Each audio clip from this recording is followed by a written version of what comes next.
Assalamualaikum warahmatullahi wabarakatuh. Alih-alih yang berhormat Esko, rakan-rakan wartawan sekalian. Pertama sekali, isu yang fundamental untuk saya maklumkan pada petang ini ialah bidang kuasa kerajaan negeri.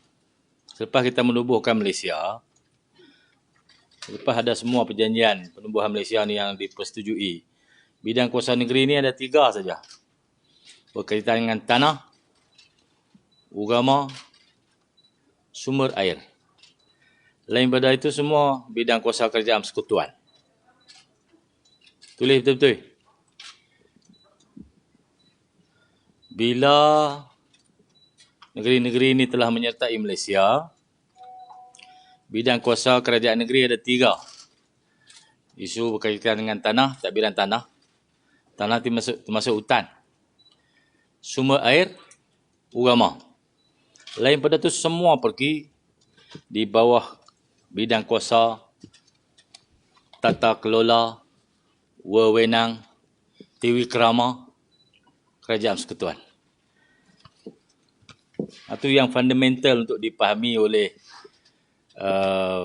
wartawan dan juga orang ramai lah. Ada kecenderungan akhir-akhir ini bila berlaku apa-apa kegagalan di peringkat agensi persekutuan, di peringkat kementerian, mereka seolah-olah mencari kambing hitam untuk diletakkan kelemahan tu balik kepada kerajaan negeri. Termasuklah laporan-laporan oleh wartawan pun.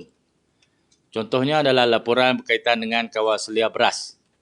Bila berlaku ketidakcukupan beras tempatan di pasaran, berlaku kenaikan harga beras import dan ketidakcukupan stok beras tempatan di pasaran, mereka akan cari scapegoat, kambing hitam. Siapa nak dipersalahkan?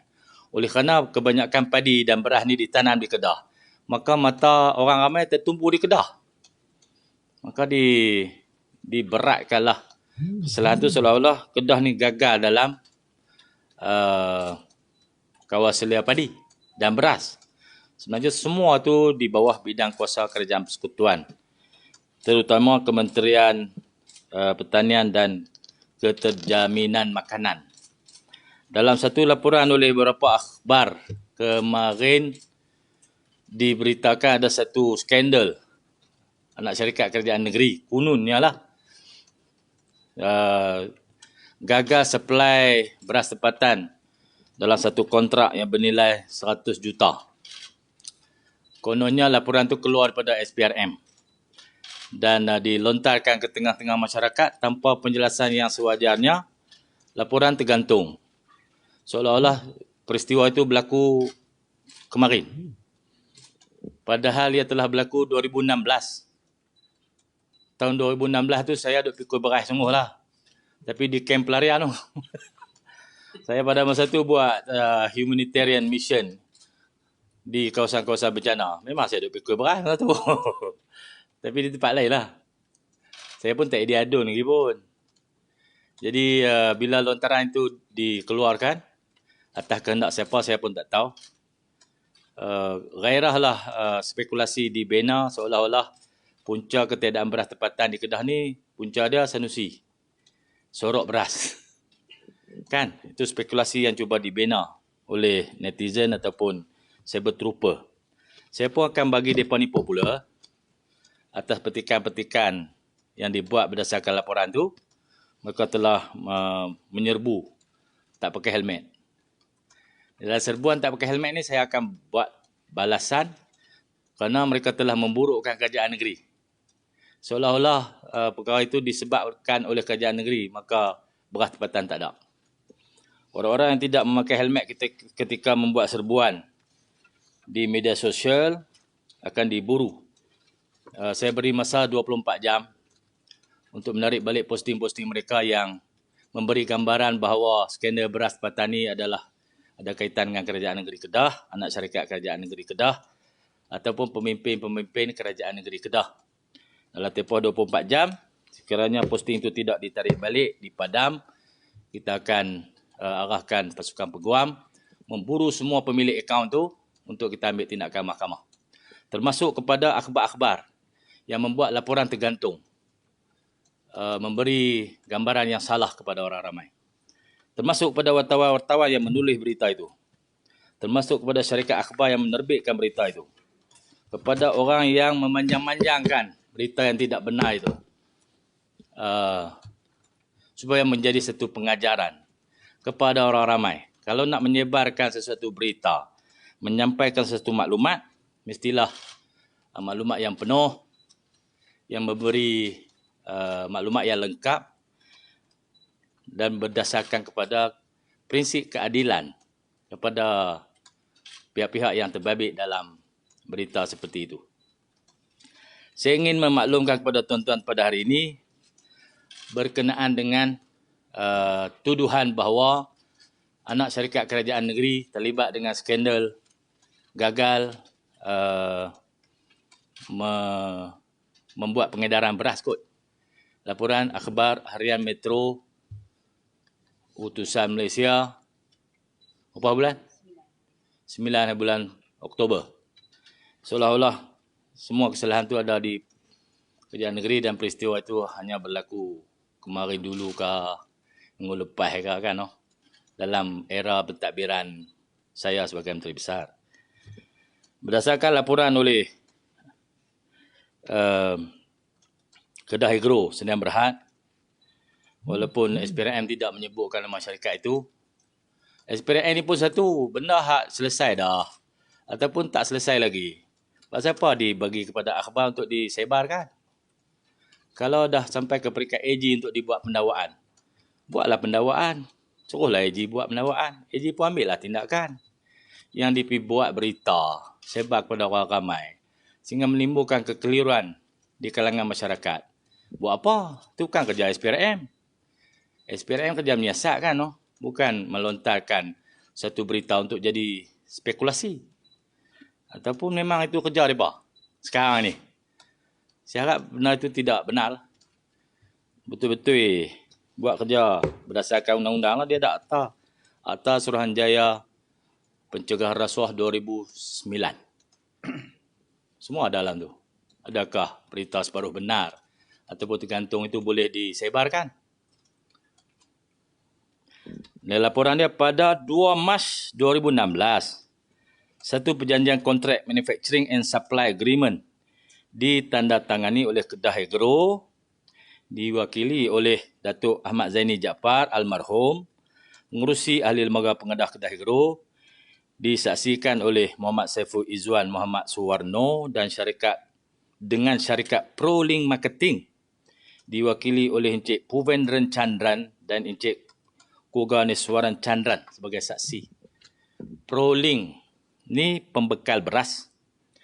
Yang nak beli beras ni, projek melibatkan pemasaran beras keluaran Kedah Agro yang melibatkan 3 jenis, iaitu beras agro super special tempatan, beras agro super special import dan beras agro Sona Mahsuri dalam pek 5 kilo dan 10 kilo. Agreement itu melibatkan kontrak 102,480,000. Perjanjian ini adalah di mana ProLink membekalkan beras kepada Kedah Agro, mana Kedah Agro akan menjual beras itu kepada Central Regional Distribution Sdn Bhd CRDC. Kedah Agro ni jadi orang tengah saja. Saya dimaklumkan atas jadi orang tengah tu, satu beg dia dapat RM1 kerana cop Kedah Agro di plastik tu, di pembungkus. ProLink jual Kedah Agro jual CRDC. Perjanjian asal 102,480,000. Transaksi jualan dan belian telah bermula pada bulan November 2016 sehingga November 2017. Setahun saja. Kalau bukan berlarutan sampai sekarang. Setahun saja. 2016 hingga 2017. Kalau 7-8 tahun orang makan beras 100 juta saja, kurus habis rakyat Malaysia ni.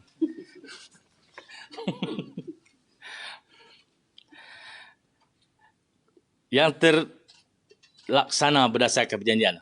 Perjanjian yang dimaterialkan. Jualan proling kepada kedai agro RM54,85,750. Jualan kedai agro kepada CRDC RM54,900,030. Jumlah margin keuntungan ataupun komisen kedai agro RM814,280. Sekapit RM1 je. Sehingga Februari 2018, kedai agro telah terima komisen telah menerima sebanyak RM11,066,400 bayaran daripada CRDC dan kedai agro telah lunaskan kepada Proling sebagai pembekal sebanyak RM10,785,000 dengan margin keuntungan berjumlah RM281,400. Kedai agro dapat tu je. Baki bayaran yang belum terima daripada pihak CRDC dan belum dibayar kepada Proling oleh kedai agro adalah seperti berikut.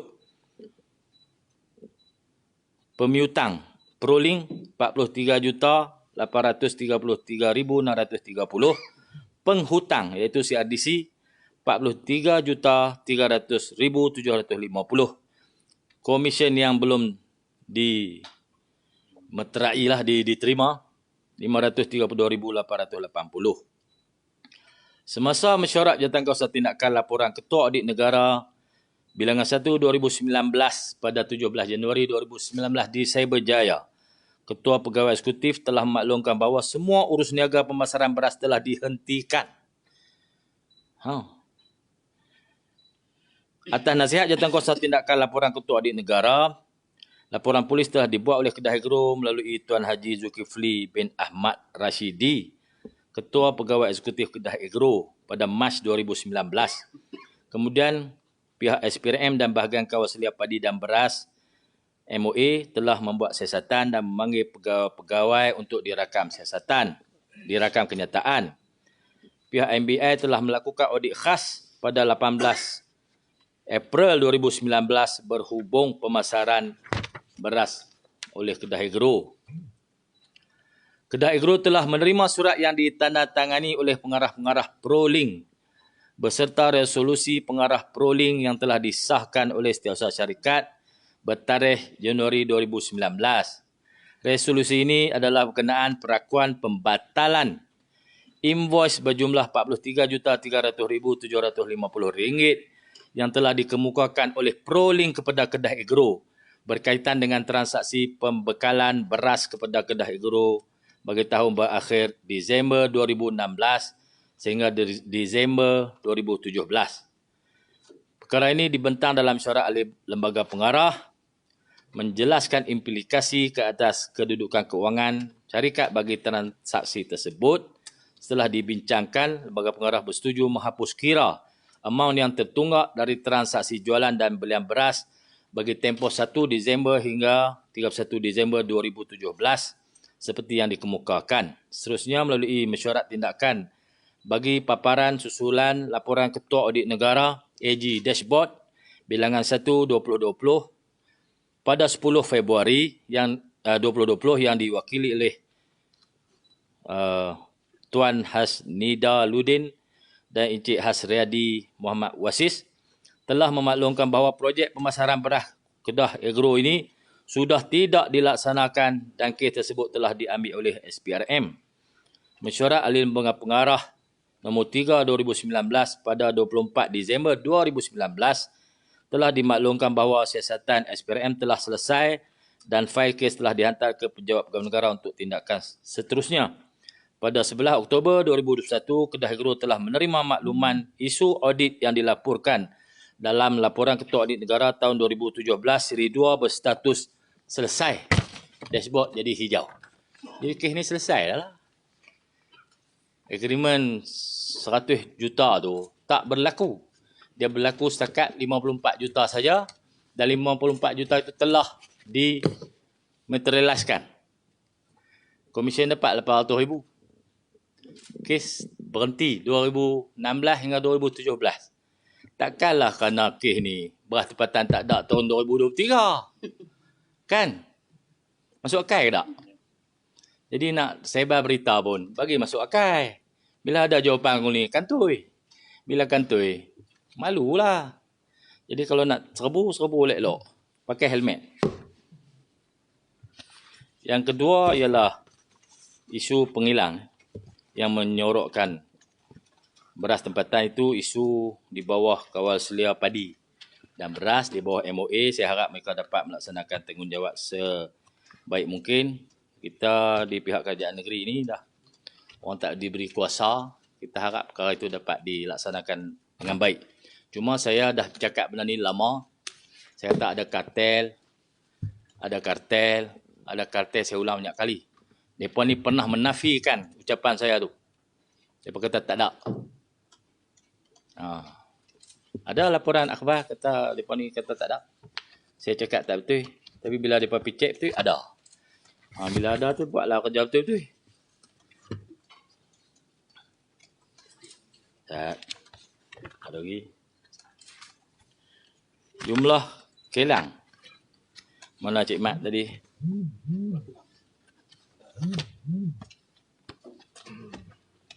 Dekat surat tu ada. Ada sebut. Ini ambil tu. Banyak sangat isu padi beras ni. Ada list. Jumlah surat ada berlapik tu dah. Okey. Pengumpulan data berkaitan sektor padi dan beras bagi negeri Kedah Darul Aman. Tuan-tuan catat elok-elok. Dengan hormat surat ni. Dikemukakan maklum balas oleh bahagian kawal selia padi dan beras berhubung pengumpulan data seperti berikut. Jumlah kilang beras yang berada di negeri Kedah. Jumlah keseluruhan 67, aktif 58, tidak aktif 9. Ada kilang tak aktif. Dia ada lesen tapi orang tak jual padi kat dia. Dia tak aktif lah. Pemilikan kilang tersebut, kilang Bumi Putra 15. Sebahagiannya tidak aktif. Kilang bukan Bumi Putra 41. Kilang Pernas 11. Kapasiti pengeluaran setiap kilang di lampiran 2. Panjang tuan-tuan, kapasiti pengeluaran ni. Kalau boleh kita kongsi masalah lah. Ada kapasiti dah. Tiap-tiap kilang tu dia ada lesen berdasarkan kapasiti ni. Contoh. Cantika Kilang Beras. Jalan Datuk Kumbar. Kapasiti simpanan padi 30,000 tan. Kapasiti simpanan beras 6,452 kilo. 6 tan lah. Di Kota Star. Status pemilikan bukan Bumi Putra. Aktif. Ing Hap Sing Rice Mill. Seberang Jalan Putra Alor Janggus. Kapasiti simpanan padi 10,000 tan. Kapasiti simpanan beras 800. 8 tan lah. Kalau 800 tan. Bukan Bumi Putra, status aktif. Evergreen Rice Mill. Mukim Sanglang, Kedah. Kapasiti simpanan padi metrik tan 22,000. Kapasiti simpanan beras 5,000 tan. Daerah Kubang Pasu. Pemilik bukan Bumi Putra, status aktif. Jasmine Rice Mill, Kerpan. Kapasiti simpanan padi 3,000 tan. Kapasiti simpanan beras 400 tan. Status daerah Kubang Pasu. Pemilikan bukan Bumi Putra tapi tak aktif. Ada banyak. Itu contoh ya saya baca. Dia ada kapasiti simpanan dia. Semua rekod tu ada kan. Pergilah cek tengok tiap-tiap kilang tu dia taruh ke tak. Berdasarkan kapasiti padi, lesen dia, berdasarkan kapasiti beras, dia simpan berapa. Adakah perlumbaan baru-baru ini untuk membeli padi pada harga paling tinggi sampai RM1,700 setan. Pasal apa dia boleh beli sampai mahal? Pasal dia jual pada harga beras import kah? Itu persoalan dia. Adakah pembelian mahal tu kerana mereka telah menukar padi beras tempatan jadi beras import harganya? Itu soalan-soalan yang kena dijawab oleh pihak yang berkuasa lah. Janganlah suruh Sanusi pergi buat semua. Bukan bidang kuasa dia. Saya bercakap tu supaya agensi-agensi ambil tindakan. Kalau nak cakap tak boleh, teruk lah. Bila tak boleh cakap kan, jadi isu, dia tembak kita balik. Sekarang kita maklumkan berapa kapasiti, berapa boleh simpan. Pasal apa berlaku pembelian pada harga tinggi, tiba-tiba turun jadi balik 1,250 per tan. Pasal apa? Masa itu boleh beli 1,700. Kemudian turun balik. Adakah kerana jualan padi beras tempatan dijual pada harga import tu telah disedari? Telah terkantoi? Itu persoalan-persoalan yang kena jawab lah. Janganlah ambil tahun 2016 tu jadikan kami hitam untuk menutup kelemahan-kelemahan ni. Itu tak betul. Pasal bila kita korek balik, jumpa kes tu. Jadi hampa nak jawab apa? Ya, yang mulut lebih laju pada otak. Ada 2-3 orang saya duk tengok. Mulut dia laju pada otak dia. Kalau dia tak padam balik posting dia dalam tempoh 24 jam, kita ligan dia. Kita bagi dia popular. Dia nak popular kan, no? Kita bagi dia popular. Kita bawa dia pergi mahkamah. Pasal apa hang buat cerita ni? Padahal maklumat hang tak betul. Itu sajalah cerita tengah hari ni yang panas. Dan saya dapat laporan tadi pula.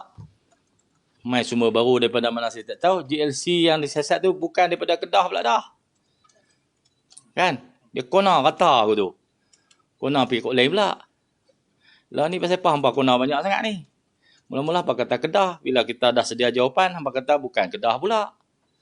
Jadi negeri mana? Jadi habaklah betul-betul. Jangan guna agensi-agensi ini semua untuk korek berita-berita secara benar, tergantung. Untuk jadi spekulasi. Untuk menutup kelemahan agensi dan jabatan di bawah kementerian yang bertanggungjawab. Menyusahkan orang. Menimbulkan kekeliruan. Cakap yang betul saja. Atas dunia ni, bila kita cakap benar yang betul, kita akan selamat sepanjang masa. Kalau kita duk mengelak sini, mengelak sana, bubuh ke orang tu, bubuh ke orang ni, bila orang jawab betul, kita akan tui. Nak cari kami hitam lain pula. Dia tak selesai kerja macam tu. Cakap yang betul je. Kalau kata kami tak mampu untuk jadi kerajaan dah. Kerajaan ni kami tak mampu buat. Hampa letak jawatan. Ganti lain pula. Amin. Kata saya tak lihat jadi menteri, saya tak mampu. Saya larat naik lembu je. Berhentilah. Pergi jadi buat kerja lain pula. Kan? Saya tak boleh lantik menteri KPDN, HCP pasal dalam parti-parti yang membentuk kerajaan saya ni tengah berebut. Abang betul-betul. Nak lantik menteri tak boleh. Nak jaga harga barang ni. Lemahlah kerajaan tu. Tak payahlah cari kami hitam nak pergi salah orang ni. Sekian, terima kasih. Boleh Linda lah. Padat dan tepat. Saya tak mau ulang banyak kali lah. Laporan saya banyak. Ya.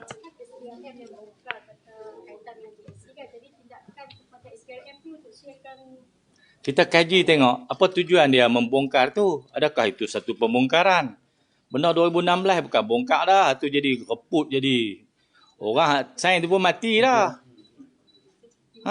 Bukan apa tak tahu. Pihak yang menandatangani itu dah meninggal. Jadi kita hormatlah dia. Kesalahan tu duduk di siapa pada masa itu. Tapi kesilapan telah dibetulkan.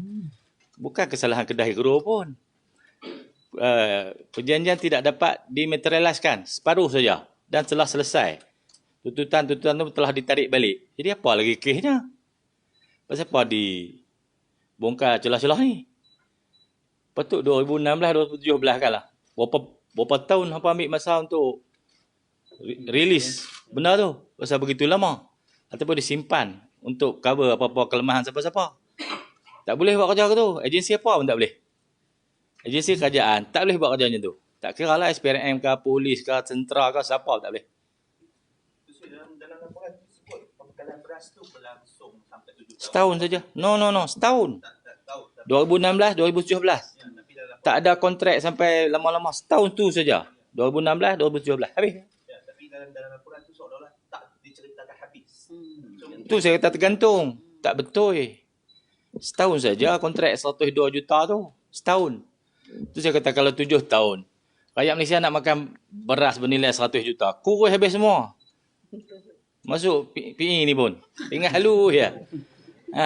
Beras tak cukup. 7 tahun 100 juta je. Apa barang? Jadi nak kena fikir dulu. Guna otak dulu baru guna mulut. Untuk tu isu-isu macam ini. Adalah hal ni SPRM perlu jelaskan secara detail. Dia kena jelas. Jangan saya rasa tak perlu diheboh kalau benda siasat. Dia siasat. Pasal apa dia pergi dedah? Tujuan dia apa? Motif pendedahan tu. Apa?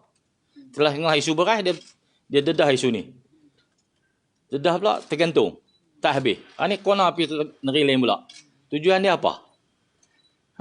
Kita kena ada motif untuk sesuatu berita untuk kepentingan orang ramai. Takkan benda dah berlarutan 7-8 tahun dulu nak dedah sekarang atas kepentingan orang ramai, tak betul. Nak cari sebab untuk kegagalan menyediakan beras tempatan. Ambil cerita 7 tahun dulu, didedahkan sekarang. Saya rasa ada something wrong dengan SPRM pun. Bukan saya nak kelingan dia pun ada. Tapi buat kerja bagi betul ya. Saya nampak sangat-sangat tak menasabah. Orang pun tanya-tanya, 7 tahun dulu buat apa dah sekarang? Dah serah ke AG. Bagi AG lah dakwa. Yang boleh dihabak cerita kata ni pasal apa? Tak betul. Janganlah jadi alat orang. Alat negara tak apa. Alat orang yang ada kepentingan tak boleh. Kita bukan ditubuhkan untuk tujuan tu. Okey? Ada soalan? Apa tak ni tanya? Nak tanya macam ni. Apa ni tadi dilantik setiausaha politik yang baru. Ya. Sebenarnya selepas 2 bulan lah. Ya. So mungkin boleh jelaskan apa rasional Penyesuaian. penyesuaian. Itulah. Mensesuaikan keadaan semasa dengan orang. Ya, penyesuaian. Tak ada isu apa. Penyesuaian saja. Saya boleh gugur siapa yang saya rasa tak sesuai untuk berada di mana-mana. Esko pun saya boleh gugur. Saya pun rasa saya tak sesuai, saya boleh berhenti. Saya sendiri pun. Penyesuaian saja. Jadi ada tugasan lain, ada pegawai yang lebih serasi dengan saya lantik lah. Itu saja. Hati sikit sebab beberapa sedikit hati dah kalah. Abang lah BM menang. Anak bala Belapik. Ada yang dakwa kata kekalahan PN ni antaranya disumbangkan oleh keceluparan Datuk Seri. Hai, saya celupak kah? Hang pun pakai ayat orang juga. Cakap betul dengan suara lebih kuat, jelas, bukan celupar. Yang celupar ni cakap tak betul. Suara deras, laju pada otak. Itu celupar.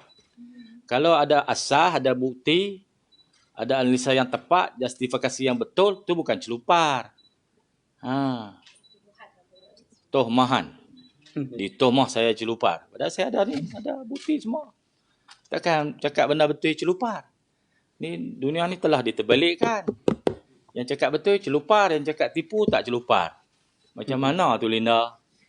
Ni nak pergi akhirat ni. Hang pun pergi duduk petik benda aku tu. Ada banyak lagi. Banyak lagi benda atas dunia boleh petik kan. Sebenarnya kekalahan PN yang Linda maksudkan tadi, berlawan di kawasan yang BN menang. Kubu-kubu dia. Kita pergi lawan. Kita duk kalah dah. Dia menang dah di situ. Itu bukan kekalahan PN. Itu kembali kepada keputusan sebelumnya. Kalau kita pergi berlawan di kubu PN, tempat tu PN menang. Pergi lawan BN menang. Itu bolehlah kata BN tu hebat. Merampas kawasan PN. Ni kawasan dia. Adun dia, MP dia. Negeri dia, kubu dia. Kita pergi lawan. Kita duk kalah dah. Pergi lawan kalah. Normal lah tu. Bukan kelemahan. Tak cukup lagi untuk menang. Kalau kita pergi rampas kan, boleh jadi bahan berita. Kalau kita duk kalah dah. Jadi berita apa benda? Normal. Jadi berita ni, kalau anjing gigit orang, itu normal. Kalau orang gigit anjing, tu berita. Jadi pilihlah benda-benda nak buat berita tu pun. Kemudian kata gelombang PN dah semakin semua. Hei, siapa dia tu? Memang ucapan-ucapan untuk menyedapkan hati tu. Kata gelombang PN Selur tu, ucapan untuk menyedapkan hati mereka sahaja. Ya.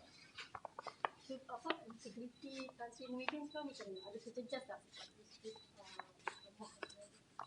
Saya tahu tak ada isu apa. Dia bukan diberhati bersalah pun. Kalau kena di mahkamah, dia berhati bersalah, dipenjarakan. 2 kali kah, 3 kali kah, lepas tu buat pengampunan. Itu integriti dia terjejas lah. Kalau dia tak pernah dipenjarakan, tak pernah mohon pardon apa semua, tak terjejas apa. Faham dah? Faham dah? Tak gugur kes. Cik, satu lagi pasal Tengah duduk jalan, dapat 7 kes, tahu-tahu digugurkan. Dapat DNAA. Itu integriti dia terjejas. Kalau betul-betul ada integriti, pergi hadap di mahkamah, lawan sampai dia menang. Itu hebat. Ini tengah-tengah duduk berjalan, ada prima facie, gugur. Itu terjejas kredibiliti. Tapi simpan juga. Taruh. Cik, undi di Felda nampaknya meningkat PN. Soalan tu macam sampai dah kemarin. Tapi hari ni diulang balik. Semua Felda di seluruh negara bukan lagi deposit, bukanlah simpanan tetap pada BN. Orang Felda ni, kebanyakan Felda telah sampai ke generasi yang kedua dan yang ketiga. Orang pun dah terbuka. Ancaman-ancaman gutau-gutam pun dah tak laku. Jadi dia bebas. Sampai satu tahap semua Felda ni akan bebas untuk membuat pendirian politik masing-masing. Berdasarkan kepahaman, ilmu, perkembangan semasa. Semua ni akan lari pada BN. Mereka tak boleh hugut dah. Kalau ada hutang, hang kena sokong. Tidak. Bila hutang dihapuskan zaman Tan Sri Muhyiddin, 8 bilion tu, dia bebas. Dia boleh bebas lah. Dia jadi orang boleh.